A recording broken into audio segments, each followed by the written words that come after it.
Let's get started with our linear algebra review. In this video, I want to tell you what are matrices and what are vectors.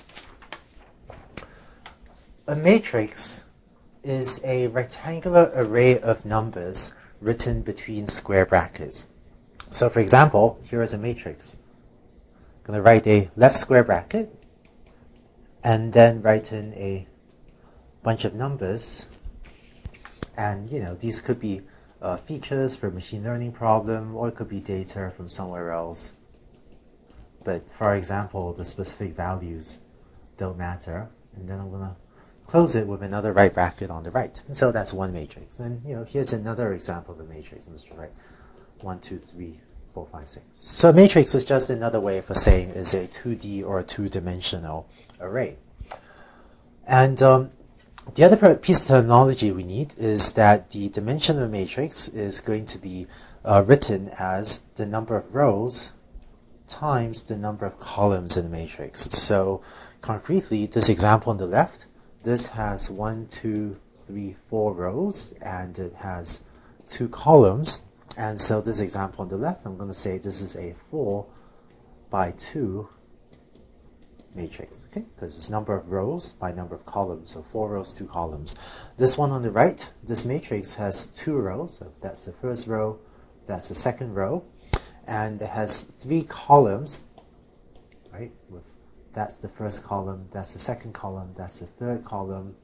So this second matrix, we say it is a 2 by 3 matrix, or we say that the dimension of this matrix is 2 by 3, and sometimes you also see this written out as, in the case of the left, you see this written out as R4 by 2. Or concretely, what people will sometimes say is that this matrix is an element of the set R4 by 2. So this thing here, this just means a set of all matrices that are of dimension 4 by 2.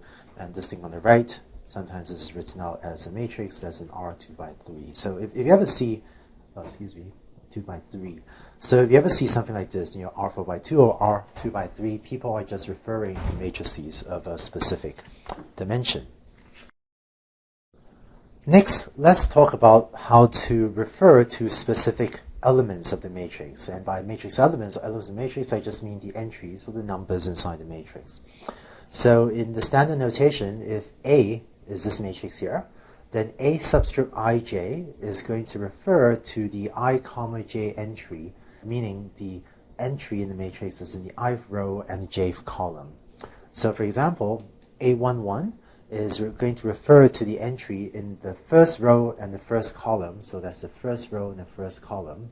And so, A11 is going to be equal to 1402. Another example, A12 is going to refer to the entry in the first row and the second column. And so A12 is going to be equal to 191. Just a couple more quick examples. Let's see. Let's say A32 is going to refer to the entry in the third row and the second column, right? Because that's 3, 2. So that's equal to 1, 4, 3, 7. And finally, A41 is going to refer to, this one, right? Fourth row, first column is equal to 147. And if, hopefully you won't, but if you were to write, say, what is A43? Well, that refers to the fourth row and the third column, but, this matrix has no third column, so this is undefined. Or you can think of this as an error. So there's no such element as a A43, so shouldn't be referring to A43. So the matrix gives you a way of letting you quickly organize, index, and access lots of data.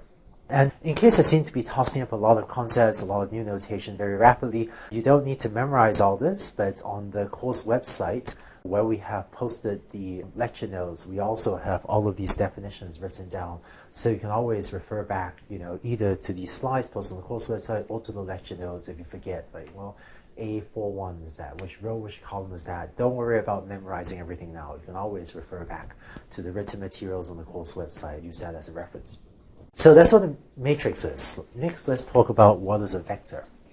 A vector turns out to be a special case of a matrix. A vector is a matrix that has only one column. So if you have an n by 1 matrix, then that's remember, right? N is the number of rows, and 1 here is the number of columns. So a matrix with just one column is what we call a vector. So here's an example of a vector, right? With, I guess I have n equals 4 elements here.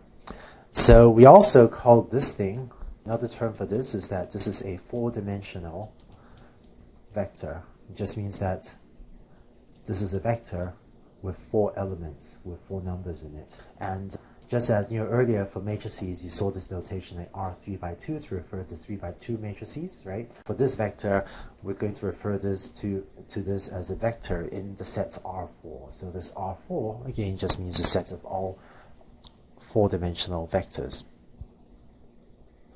Next, let's talk about how to refer to elements of the vector. We're going to use the notation yi to refer to the ith element of the vector y. So if y is this vector, y subscript I is the ith element. So y1 is the first element, is equal to 460. Y2 is equal to the second element, right? 232 as the first, as the second. Y3 is equal to 315, and so on. And only y1 through y4 are defined because this is a 4-dimensional vector.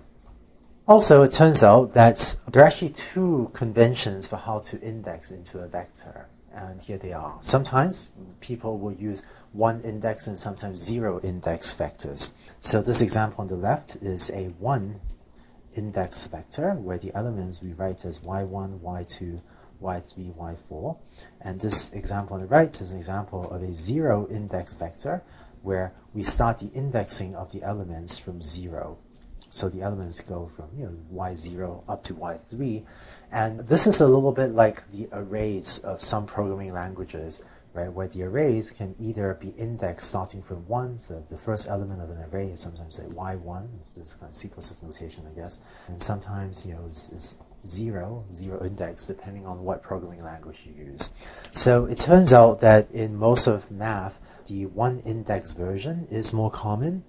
But for a lot of machine learning applications, 0 index vectors gives us a more convenient notation. So what you should usually do is, unless otherwise specified, you should assume that we're using 1 index vectors. In fact, throughout the rest of these videos on linear algebra review, I will be using 1 index vectors. But just be aware that when we talk about machine learning applications, sometimes I'll explicitly say when we need to use 0 index vectors as well. Finally, by convention, usually when writing matrices and vectors, most people will use uppercase to refer to matrices. So when we use capital letters like A, B, C, X to refer to matrices, and usually we'll use lowercase like A, B, X, Y to refer to either numbers, just real numbers or scalars, or to vectors. But this isn't always true, but this is the more common notation where we use lowercase y to refer to vector, and we usually use uppercase to refer to a matrix. So you now know what are matrices and vectors. Next, we'll talk about some of the things you can do with them.